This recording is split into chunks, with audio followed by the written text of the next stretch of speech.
Welcome back to By the Fire podcast, where I, your host, take you through mythical tales and creatures from across the Black diaspora. In this episode, I'll be speaking with Antoine Bandele, who is an author of the story The Kishi, who are shapeshifters from Angola who can transform into hyenas and back into their human form at will. Today we'll be discussing the legend of the Kishi, writing about fantasy novels in general, and how he got into writing, and many more, including Nigerian politics. Dun dun. So I really hope you enjoy listening to this episode. I had a really great time interviewing Antoine, and there's so much more in the SO1 series to read. So, on to the episode. Peace. So, hi Antoine, thank you for coming. Thank you for having me. I have quite a few questions for you. So I was just wondering, first of all, let me talk about you. So you're an author, a video editor, content creator. You do so much, and you have so many stories. And from the Tales from, is it SO1? Tales from SO1, yeah. Tales from SO1, and you also had the Sky Pirate Chronicles. So do you want to tell me a bit more about yourself, just in general, and how you got into everything? So yeah, I guess it would be back in 2015. I used to work for Apple Retail. I was one of those guys in the blue shirt that would, tell you your phone is messed up or whatever, I was that guy. So I was doing that. But then in 2015, I had put more effort into my YouTube channel, which I've had since 2006, like when YouTube came out basically, because there was Star Wars was coming back, with the new Star Wars movies, and I was doing more Star Wars videos, and I was doing Avatar videos, Avatar, The Last Airbender, Legend of Korra, that kind of stuff, not the blue people, the aliens, stuff like that. Yeah. So I was doing videos about that, and then I started getting kind of like a following off of that and revenue that could sustain me past what Apple was paying me at the time. So I was like, oh, maybe I should just do this. And then I started having this entrepreneur kind of mindset for the past 5 years of just working for myself, whether that is my YouTube channel, the publishing, which I'm doing now, video editing or audiobook production that I do for, clients, stuff like that. Yeah. So basically I'm just all entrepreneur right now. And the biggest thing right now is probably the publishing, which is a slow burn. It's not as fast as YouTube, because YouTube was just immediately you get, especially if you're talking about Star Wars and Avatar. Yeah, you get that immediately. But with books, it definitely takes a lot longer to do that. But I do see it progressively getting there. Each time I put out a new book or a new product, I'm getting more and more noticed by people. So that's really awesome. No, that is really great. And you mentioned on your website about how, you published your first book. Your dad printed it off essentially. So how did you get into writing such a young age? So it was my mom. My mom was very encouraging of me and my brother being creative. So she would draw a lot, and then we would emulate her and draw as well. Yeah. And we were into comic books, so we were oh, we could put words to our pictures and have them be stories. And same with my dad would take us to Smart and Final and get it laminated so that it makes it seem we're really legit, because typing it out. Even the fact of typing out my name back in the day was the coolest thing. Just seeing your typed name. Now it's whatever, because everybody can just print, and it's so easy nowadays. But when I was growing up in the 90s, having your name printed was super dope.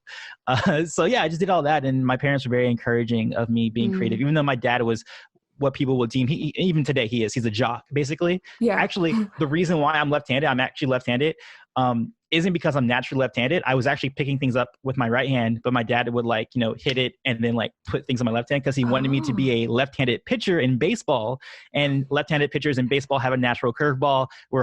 It's hard to hit our balls. Anyway, he was very into sports, and he wanted me to be a baseball player. Yeah. So, but even in high school, when I kind of went off and veered off from that, he was oh no, it's okay. You totally, do your thing, be creative or whatever. And he's always been encouraging of me doing that.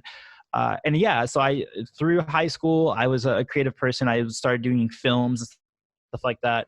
But the writing thing kind of kept coming at me, but I never really pursued it. When I got out of high school, I went to a summer camp called Inner City Filmmakers, in which I won their screenplay award. I got a scholarship for winning the screenplay award.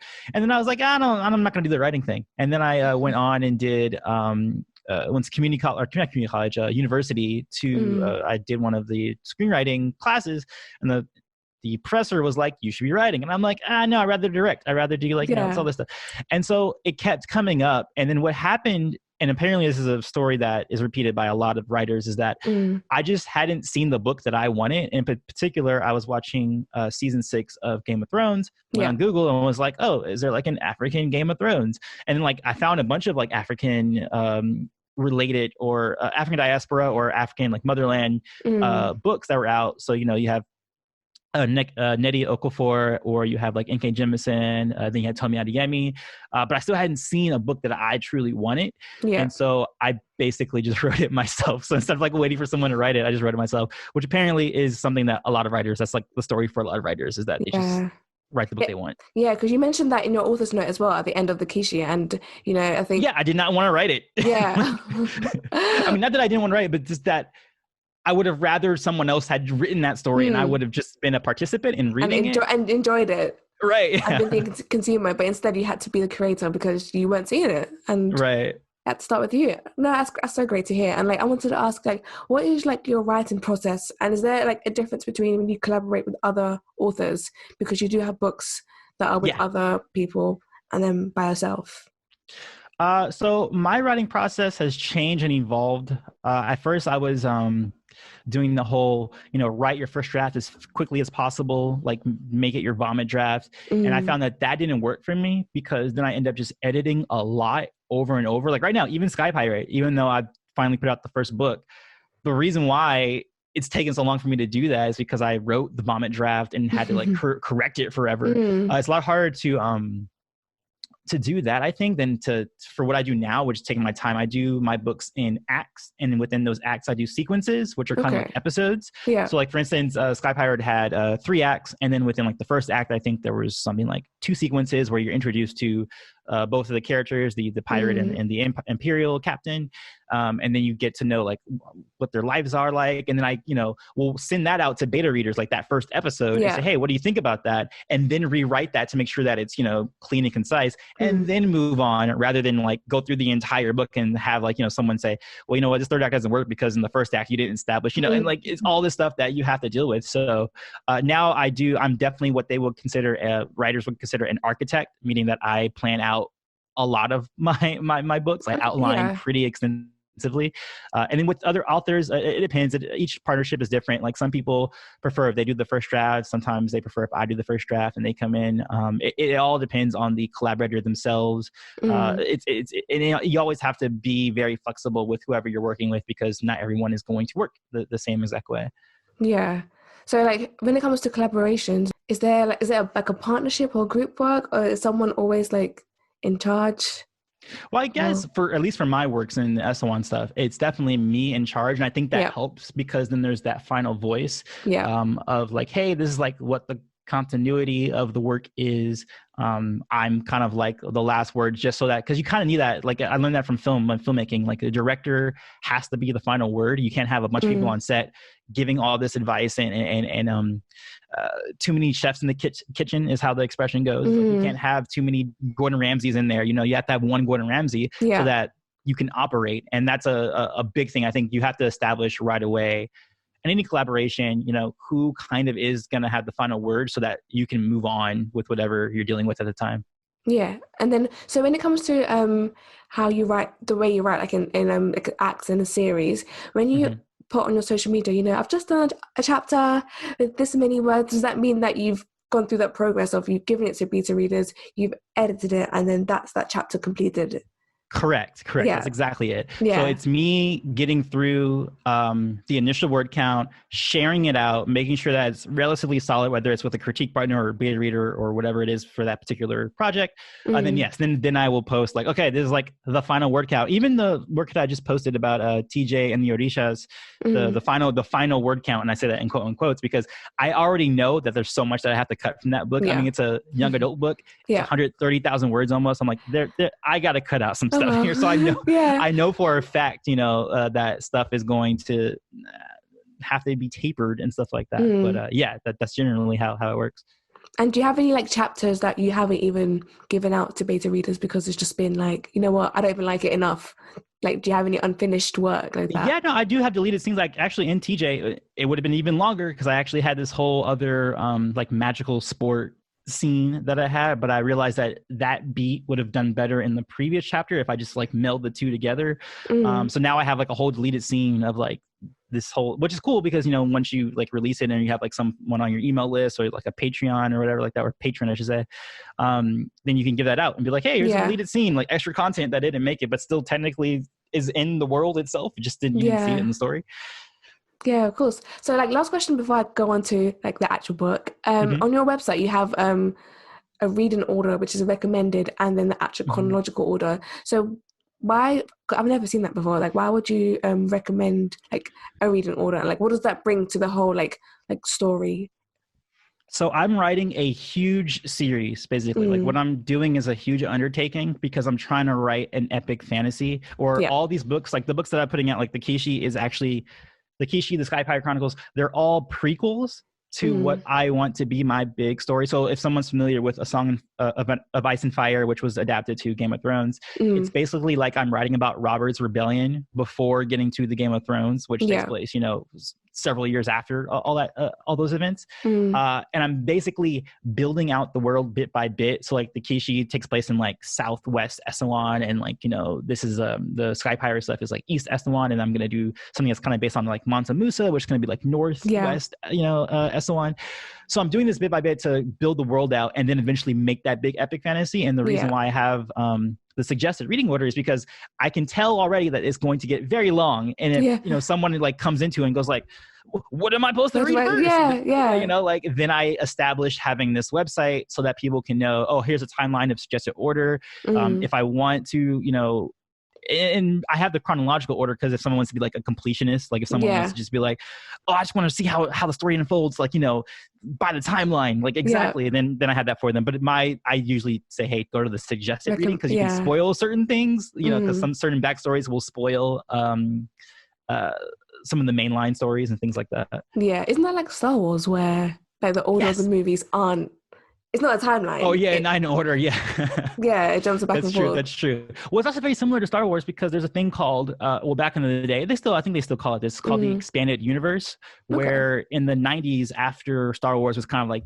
dead and gone, you know, after the 70s and the 80s movies, they made this thing called the expanded universe, which were like books and comic books, novels and comic books about other stories, like mostly about like Han and Leia and Luke after the movies and things like that. But their thing got so long that they needed to have timelines. And at the beginning of each of those books, they'll say like, hey, here's the timeline of events. This is like, you know, where you are in the timeline if you want to read other books and things. So I kind of aped a little bit off of that because I am a huge Star Wars fan, particularly of the old Legends continuity. Okay, so now we're going to talk about the Kishi, the book. The Kishi. Gosh, it's a great book. It's a great read. Like I can just talk about like all the things that I loved. Like I loved how you know, included like mythical creatures from other countries in Africa, like, you know, like in a really subtle way. So I read the phrase with the Tokoloshe and I was just like, oh, I know what that is. Like, and you know, it might pass someone by if they don't know like what that is. And I was reading, I was like, yes, I know, that's great. And, you know, I loved the character development as well of like Amana, for example, like, you know, he was cool to me. Yeah, you know, he was like, you know, angered and he had like grief, but with betrayal. But then he was able to like, without like spoiling too much, he was able to, you know, like just go through that journey. And also having, because he was trying to get answers from everybody else in that book, and trying to follow someone else's, you know, path. Yes. When really it's about him having to forge his own path and where it works best for him, and not, you know, just thinking, oh, there's just one way to do it. I thought that was or at least that's what I attempted to do, was to make it, you know, that he's forging his own path and not, or that in life, you know, sometimes you have to just do it on your own and not always like, you know, you sure take advice, but take pieces of the advice from certain people and then, you know, make your own way. Gosh, yeah, no, exactly that. Because like you said, he had, you know, the monks, and then he had, you know, the people, he had Umoza? Uzoma, which was like one of his mentors, and he had Kojo, which is one of his mentors too. So he had all these like mentor figures, and being pulled between like, which one should I listen to, which one, and then like having like the kid at the end, Ikena, being like, hey bro, like maybe it's just like going your own way, you know what I mean? Like, I thought that was like really cool. Exactly. So about like, you know, the protagonist, like what inspired you like to engineer such a character? Like, like, you know, he's so he's got like a long like history, which, you know, does that come out in other books? Yes, so all of this is connected. So Tales of Master Kishi is actually connected to, I mean, if you do end up reading the Skyfire Chronicles, he is mentioned in that book, because you know how he mentions that, you know, his past is that he used to be a pirate. Be a pirate, yeah. He actually used to roll around with those. So it's all connected. You'll get, especially if someone's reading all of these books, they'll start seeing like little Easter eggs of like, oh wait, that's from that book. That's from that book. You know, that kind of thing. So for him, I actually initially, he was a character designed by my brother. And sorry, I keep looking up because I have a poster all over, like posters all over my, I'm looking at the monitor right now, like, in my face. So he was a character that my brother designed from his Dungeons and Dragons campaign. Okay. And he used to have this character called Tai Wu, which was like this character he always had with like long dreadlocks, and like, and I was like, what is that thing? He's like, I don't know, I just thought it was pretty cool. And I was like, pretty cool if I like kind of use that design, but I'll do it like differently. He's like, yeah.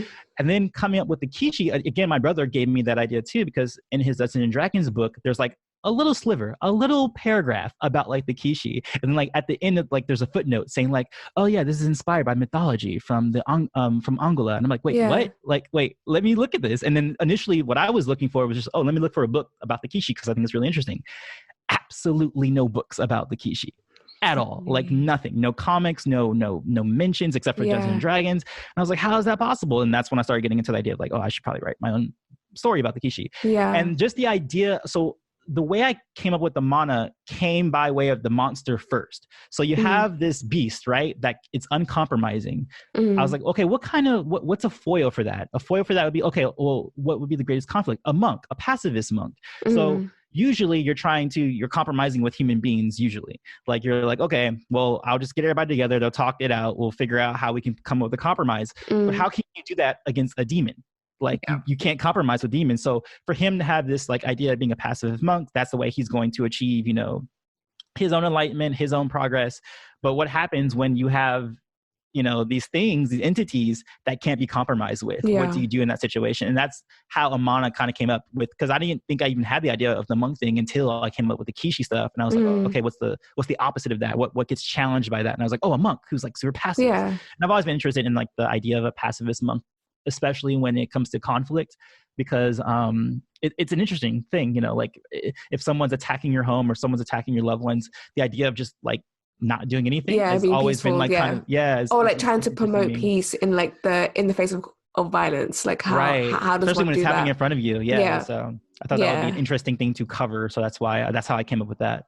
So like you mentioned that, you know, you didn't see a lot of things about the Kishi online. You know, I was trying to look to see like, is this and something that's already been established online? And, you know, you said you didn't see much. So in terms of like the other mythical like abilities that you mentioned, so having short sight, having long sight, having the voice like Essie, and being a shapeshifter, did you do like extensive research into those, or were some of those things that you've created like yourself? So those were created. So all the magic stuff is created, like except for the Kishi being like influencers and stuff like that. Like they actually, that is part of their magic, is like you know, to influence people and trying to capture them. But that is a trope that's just in fantasy in general. It's called being an empath, which is just, you know, controlling people's emotions and stuff like that. So I was like, oh, let me expand on that. Like maybe there's empaths. And I was like, oh, maybe I can have Amana have you know, like a precognition. So he can see like, you know, the future like in little milliseconds. So I'm like, oh, what else is there? Oh, elementalism. Let me have Naya like, you know, be able to you know, touch the elements and stuff like that. And I have all these other characters that like pop up. Even in the Skyfire Chronicles, there's a lot more magic in that one too. So all of that's created, but I always tie it back to the original lore. So like for instance with the Kishi, with the shapeshifting, that's totally part of the lore of them when they impregnate women and like the hyena eats their way out, like that's totally part of the lore. Them influeing the world. The only thing that wasn't part of the lore is them being able to hide their heads under the hair heads. I made that as an addition because I was like, oh, if they had to live among human societies, I would think one of them would have to learn eventually how to like actually like hide you adapt, his hyena. Right. So it's an adapting thing so that they could, you know, better hide themselves among human populations. And then Uzuma like took it further by like not even needing the hair. Right. Just like, shaving it. So that was like evolution like gone like way too far because now they can like completely conceal themselves like in like until society. They want to devour somebody. Exactly that. So who is like your favorite character in the book?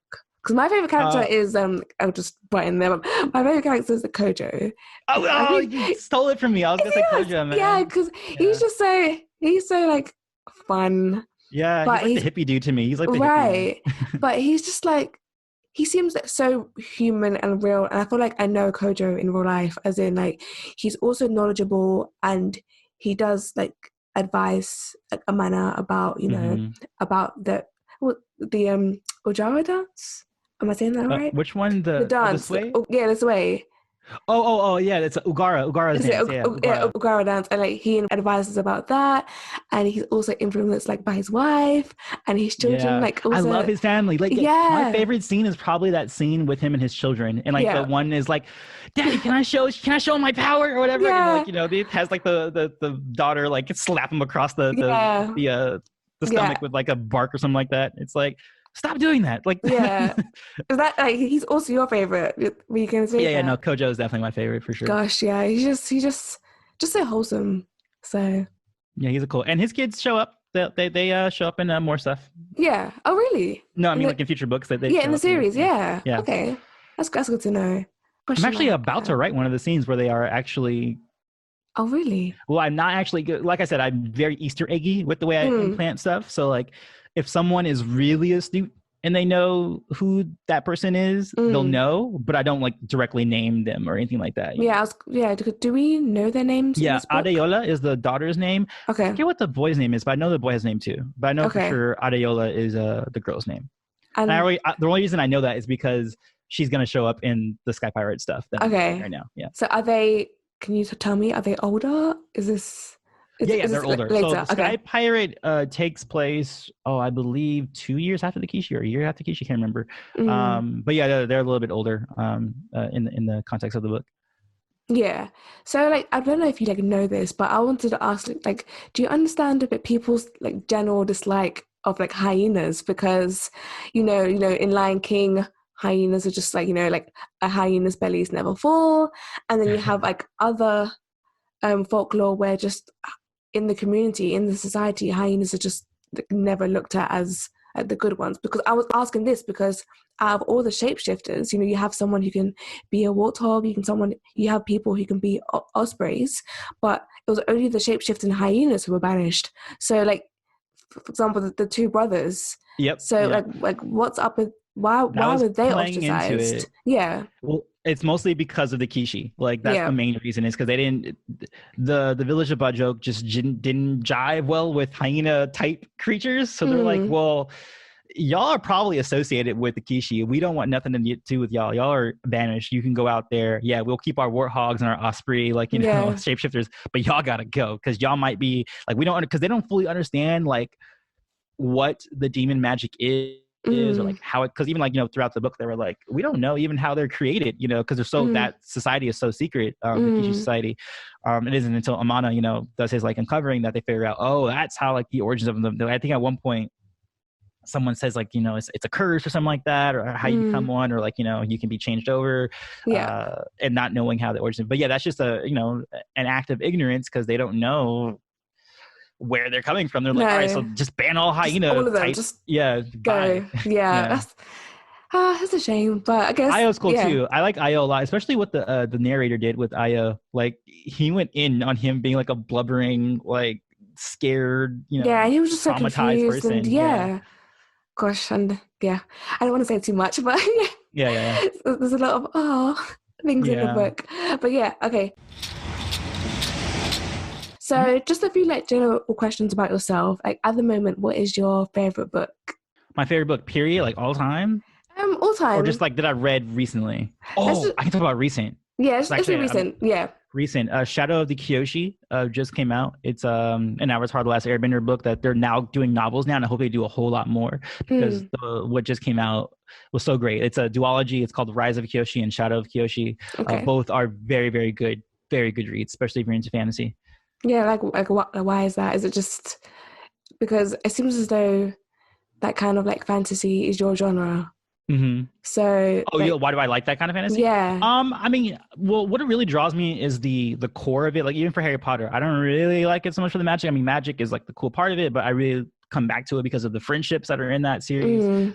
For Avatar, yes, I like the magic system. I like the elements, stuff like that. But what brought me back to that story is how they deep dived into what it means to be the Avatar, what it means to be a hero in your land, like the one hero, and the weight, that has on someone, and the pressure you have to deal with, and how it's not just about fighting people. It's not just about, bending all the elements and just like, fighting people, but it's like a lot of politics come with it. And it really goes deep dive into that sort of a thing. And also just like betrayal, and also the idea of, history and the representation of history.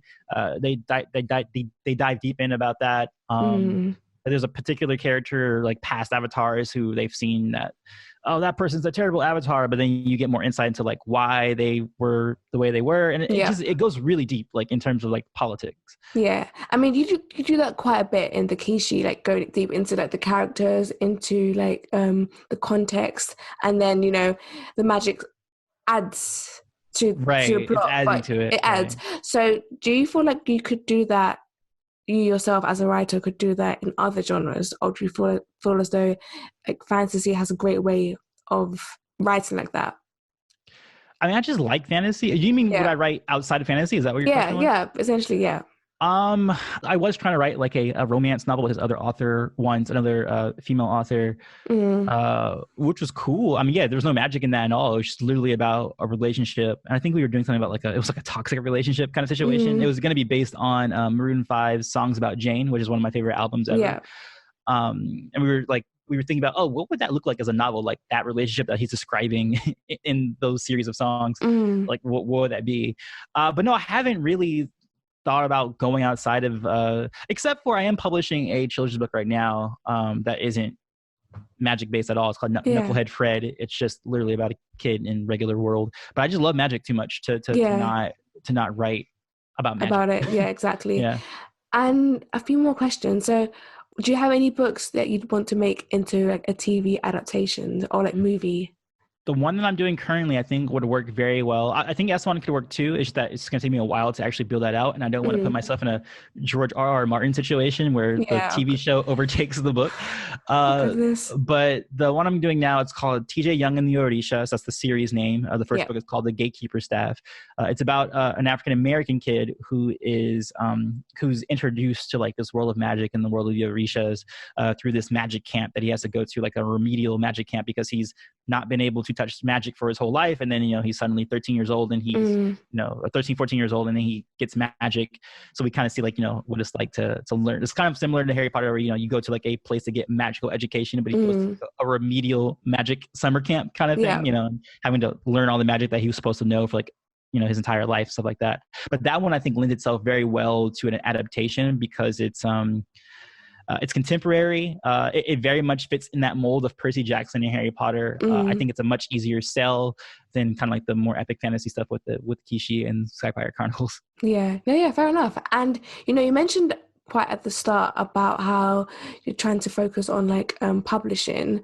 So like, what is your like goal with that? And because you do so much already, you do like you work in quite a few fields like in media, but then in publishing, like where do you see yourself in publishing?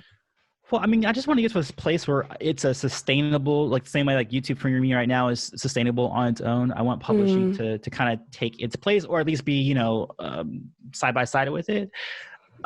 Because I really like doing it. I like creating these worlds. And I like that I'm putting out this mythology that people don't know about. Like a lot of people didn't know what a Kishi was prior to my book. No, I didn't. Yeah.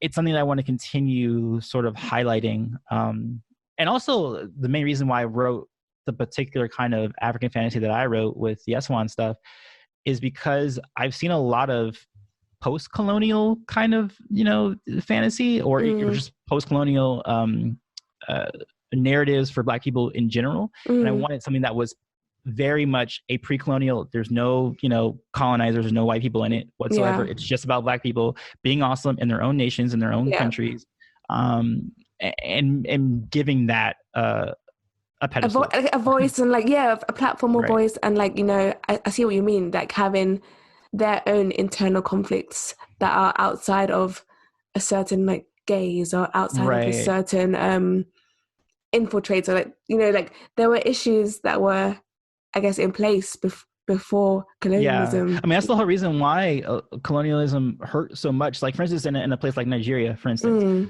the what the Europeans did to divide that, or what the UK did to divide that up, they divided up a bunch of tribes that were already like in conflict with each other, and they made them be like, all right, now that work together as one country. Like they were separate. You know what I mean? Like, and we know. Yeah. The Igbo were separate from the Yoruba, separate from the House of Fulani. Like they were never like one thing. They've always had conflict. So like to make them trying to like coexist and like, no, like just give them their own spaces, you know? Like, but anyway, we could go into politics and but like 100%. Do you have any questions for me, like as a reader, in terms of like what I felt about the book, or? Well, I mean, that's awesome. I can tell you actually read it, because sometimes I get interviews and people kind of like talk about vaguely about the book. So, like you like pinpoint like scenes, stuff like that. So that's what I love, and I love hearing that. I actually just got a DM from someone earlier today who had just read the Kishi. I think one of her friends had read it and like gave her copy like to borrow, and she's like, wow, like, oh, and the hugest thing, when the book first came out, there was a woman who actually was from Angola. She actually was also from the UK as well. And she said she had a really cathartic experience because it's a story that her grandfather used to tell her, like, for bedtime. And it's something, and I think her grandfather had passed a few years prior to that. And for her to read it, it brought back all these like memories for her. And like for me to like, you know, affect someone like that. And I told my dad this. He's like, yeah, man, like words are powerful. You know, what you're doing is really powerful. And like, I didn't get that context. So someone directly spoke to me, you know, about like their experience with the book. That's amazing to me. And like, I love that. That you were able to read it and pick up on like the things that I was trying to represent in terms of like theme and like plotting and the pacing and like, you know, the moments of like the twists, and like, you know, you're able to like follow along with it. And I think that that's awesome. Like that sort of a thing. I think that's another reason why we do the things we do, like content create, because, you know, you hope to reach out to people and not just like change lives. That's so cheesy, but just like, you know, have people like be inspired and like be moved by your work, and then them telling you that's like the most amazing thing, you know? Right. Yeah. That's really, really awesome. Yeah. And that's the thing. And even what you said about it, like being something you can get through, that's huge for me too. Like I said before, like I really want these to be accessible. I'm not trying to be one of those elitist highbrow fantasy people who are, because I think fantasy is a really great genre, and sometimes it can be very off-putting. Some of the prose and some of the, like, you sometimes see like these really thick books, you know, it's very daunting, you know. Definitely. And I think as well, like you included like the glossary at the end, like for those who just for extra context, in case people couldn't read between the lines of like, you know, like, and the maps and the pronunciation guide I thought was really awesome too. Like I got that from another indie author who did pronunciation guides for her book. I was like, oh, I should do that, especially because I'm trying to, like, you know, represent other kinds of cultures that most fantasy readers, especially in the United States, might not be familiar with. So the rest in general, all that stuff. That is so great. Like, thank you so much for like speaking with me, and you know, this was so great to speak with you, and it was also just really great to read your book. There's such a massive world out there in like the SL1 series and Sea and Sky, and like the fact that it all like joins together, it just means like, it's more for people to read, more for me to read as well. So like thank you for being on here. And you know, like, just a quick question, like, where can people find you, because you're everywhere?